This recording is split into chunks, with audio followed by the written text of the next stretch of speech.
Doctor Kinnar Avashia Narayana multi speciality hospital Ahmedabad ખાતે orthopaedic joint replacement અને trauma surgeon તરીકે કાર્યરત છું.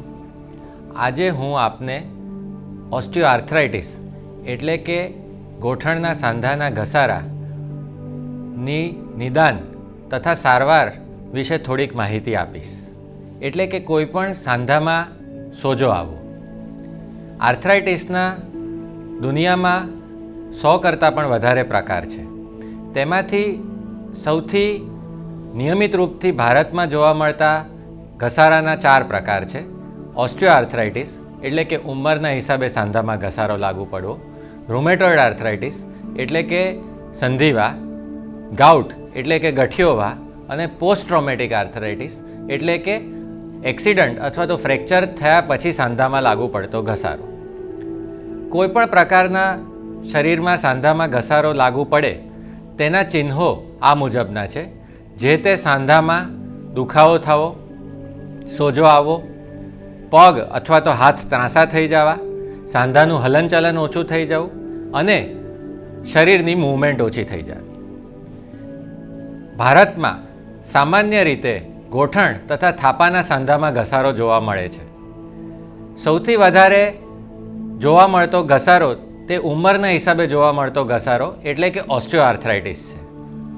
કોમનલી લોકો ઓસ્ટિયોઆર્થરાઇટિસને ઓસ્ટિયોપોરોસિસ સાથે સરખાવતા હોય છે, પણ તે એક ખોટો કોન્સેપ્ટ છે.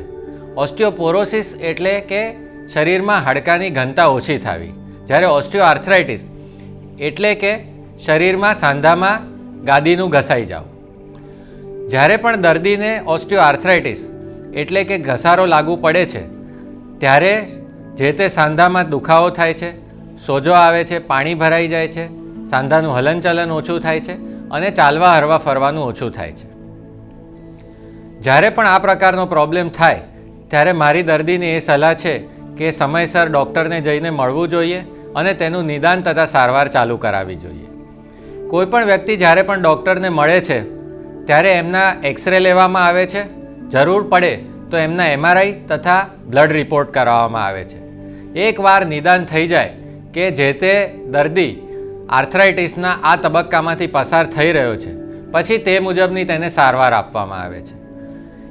દરેકે દરેક દર્દીને ઓપરેશનની જરૂર પડતી નથી.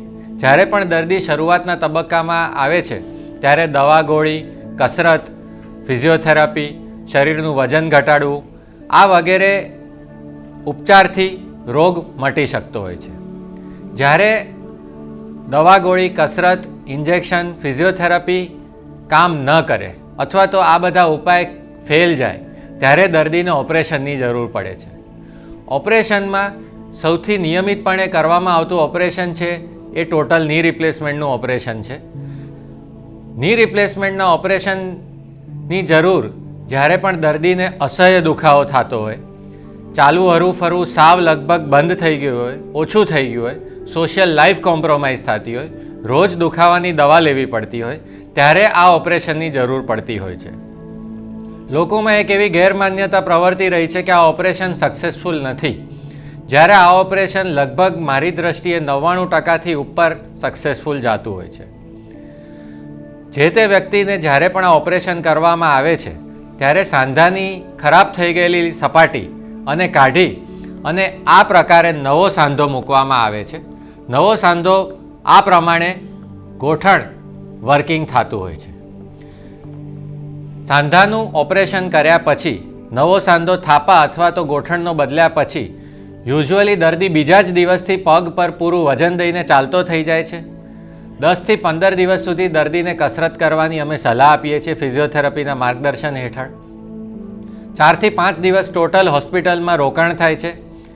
ટોટલ 1 થી 2 ડ્રેસિંગ કરવામાં આવે છે અને દર્દીને સંપૂર્ણપણે રિકવરીનો ટાઈમ લગભગ 1 થી 1.5 મહિનાનો રહે છે. આ દરમિયાનમાં દર્દીને ફિઝિયોથેરાપી અને થોડીક દવાઓ આપવામાં આવે છે. ટોટલ ઓપરેશનના 15 દિવસે ટાંકા કાઢી નાખવામાં આવે છે.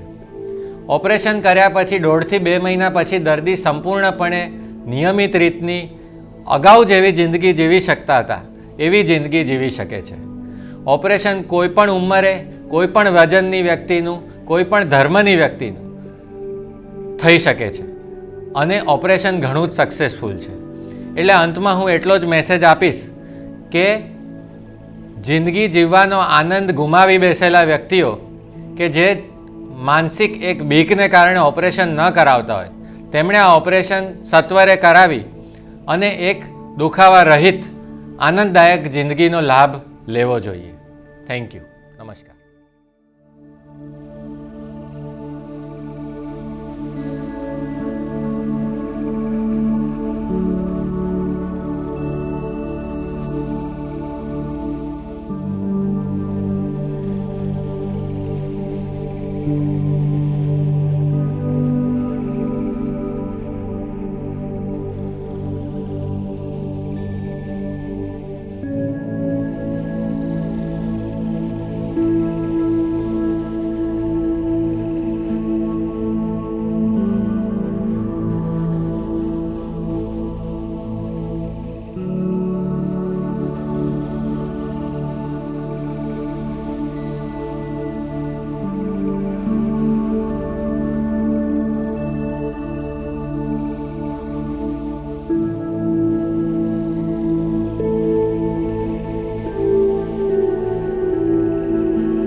બબુબેન નામ મારું, ઉંમર 66 વર્ષ. અહીં અમને બતાવ્યું એક ભાઈને સારું થયું હતું એટલે અમારી સોસાયટીમાં પંચાલભાઈ કરીને હતા, એમને સારું હતું એટલે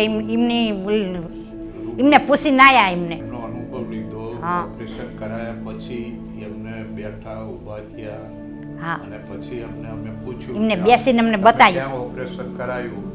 પછી એમને જવાબ એવો આપ્યો કે મેં નારાયણી હોસ્પિટલ સારી છે. એના પહેલા પગે ચાલવાની ઘણી તકલીફ હતી. બેસવી તો રોઈ જવાતું, ઊભા થતા રોઈ જવાતું એવું. પછી નારાયણી હોસ્પિટલમાં કિન્નર સાહેબની કેસ કઢાઈને કિન્નર સાહેબની મુલાકાત લીધી. એમને ફોટા પાડ્યા, જોયું ઘસારો મોટા પ્રમાણમાં પડી ગયો છે. પછી કે એમને કહ્યું કે ઓપરેશન કરવું પડશે, જોઈન્ટ રિપ્લેસમેન્ટ. સારવાર સારી લાગી. ડોક્ટર સાહેબ કિન્નર સાહેબનો સ્વભાવ બી સારો, કોઈ તકલીફ નથી. ચાલવામાં બધો વાંધો નહીં. 2 કિલોમીટર 3 કિલોમીટર ચાલી હતી. પછી નારાયણી હોસ્પિટલમાં સ્ટાફ નર્સો બેનો બધા સારા, સ્વભાવ સારો. સલાહ લેવા અમારા ત્યાં લોકો પૂછતા આવે છે કે ભાઈ બેન તમારે કેવું રહ્યું, ભાઈ તમારે કેવું રહ્યું. એટલે અમે કહીએ છીએ કે તમે નારાયણી હોસ્પિટલમાં જાઓ, સારું છે, ડોક્ટરે સારા છે, બધું સારું છે, વ્યવસ્થા સારી, હોસ્પિટલ બી સારી.